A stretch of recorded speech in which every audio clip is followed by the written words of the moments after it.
right now we're gonna kind of redo this timing, because that's the only reason I kind of just took this thing apart, is because of this timing that was off.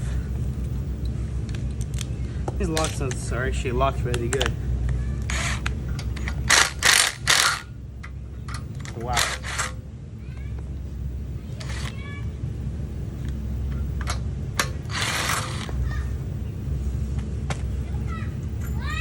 I'll just take them off, clean them, and reinstall.